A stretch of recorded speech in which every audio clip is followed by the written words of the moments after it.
the output voltage V0, or we can assume this is V1 and V2. So two voltage input and output. The transfer function what we want, Jordan canonical form is a special case of the diagonal canonical form. So in Jordan canonical form, if at all, if the transfer function has multiple roots in the denominator, that means if you have multiple poles, then the diagonal canonical form can be represented in as a special case with the slightest modification, which usually called as a Jordan canonical form. So let us look at the transfer function. The transfer function is in the form y of s by u of s is equal to, for third order system, for example, it is b3 s cube plus b2 s square plus b1 s plus b0. So in the denominator, let us say the factors are like this: s minus lambda 1 whole square, which means there are two poles lambda 1 plus, and I have s minus lambda 3. So s minus lambda 1 square plus s minus lambda 3 are the roots of the denominator polynomial, which are the poles. So in this case, there are two roots in the denominator or two poles at same point.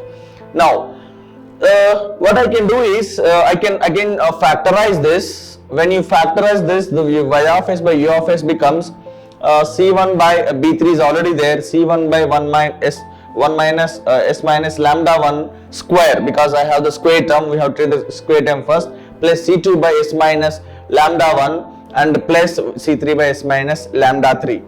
So I have c1, c2, c3, where c1 is the quotient for s minus lambda 1 square and c2 is the quotient for s minus lambda 1, and c3 we have s minus lambda 3.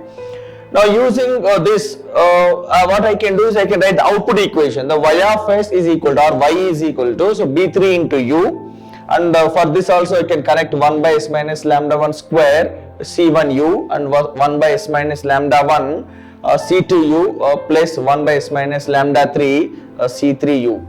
Now this is the output equation. Now I am going to draw the block diagram for this output equation. What I can draw? Now if you closely observe, the first term is very easy and the u is available here, the output is y. So directly I have one of the inputs of the summing point which is available in the output y. Then what are the other things? The other things are, one is s minus lambda 1 square, the other one is s minus lambda 1. So I need to connect two integrators in a cascaded form. Therefore only I can get s minus lambda 1 whole square. So let us see how I am connecting. The first one is we have the loop with the 1 minus s. So 1 minus s I have, then I am connecting minus lambda 1. Then after that I am going to connect one more similar loop, 1 by s. Again I have 1 minus minus lambda 1 the feedback with the negative feedback. Okay, then after this, then I am using the quotient c1, then I am connecting.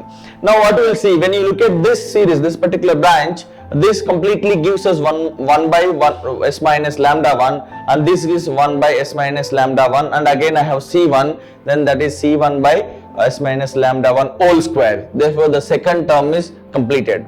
Then what will be the third term? c2 by s minus lambda 2 into u. So already s minus lambda 1 this is available. I can take the input here and I can connect it to the quotient required c2, and that is again given as one of the input. So what happened here, u2 from this loop and c2 gives me one of the terms, which is the third term. What is the fourth term? Fourth term, anyway u is available. Again I can have the individual separate loop 1 by s, and this is negative feedback with minus lambda 3, and after that we have the quotient c3, and this is one of the inputs to the summing point. So this way I can draw the block diagram. So once the block diagram is available, we know that at each and every integrator we need to take state variable, and before that we need to assume the derivative of the state variable. So in this case what I am doing is I am taking this as x1 first integrator, and this is x1 dot, and the other one is x2 and x2 dot, and this is x3 and x3 dot. So we can write the equations. So when you write the equations and when you put in the matrix form, and we can get it as x1 dot, x2 dot, x3 dot is equal to, we have the matrix form, it's just similar to the diagonal form, canonical form. When you entry, then the entries are like this: we have lambda 1, 1 and 0, and again we have 0, lambda 2, 0 and 0, 0, lambda 3. Then I have x1, x2, x3, which is a state matrix. Then what will be the B matrix? The B matrix is going to be 0, 1, 1. Then we have the U. We have only one input U. When you closely observe this A and B matrices, in diagonal form, all my diagonal elements are the poles of the system. So in this case also, the diagonal elements are poles. There is no change at all. But the same pole is appearing twice. Lambda 1, lambda 1, lambda 3. Because three poles, those poles are lambda 1, lambda 3. Here also same thing.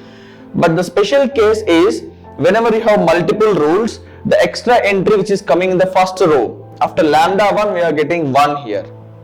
Okay, the remaining everything is same.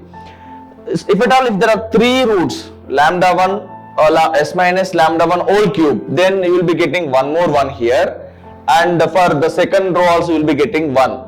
So like this it increases. So this form, I mean the four variables which we have, the lambda 1, 1, 0, lambda 2, this internal small matrix, internal matrix is called the Jordan matrix, or this is called the Jordan block, where this is not as the diagonal form, it is like we have extra ones which are coming. Similarly, when you observe the B matrix, there is something which is missing in the B matrix, that is the first element. The first element is 0 instead of 1. In diagonal form, B matrix is all ones only, but in this case the first element is 0. We can think of something like that, the 1 which is there in the B matrix is shifted to the A matrix, and whatever the 0 we have, the 0 shifted to there. So this is what diagonal Jordan form, where A and B matrix we have. What will be the output matrix? The output matrix is same only, 1, 1, 1, and D matrix of course it is B3, which gives a direct relation between output and input. Now, so these are the two canonical forms. The advantage with the canonical form is we can directly find the stability of the system, because we have poles which are readily available to me.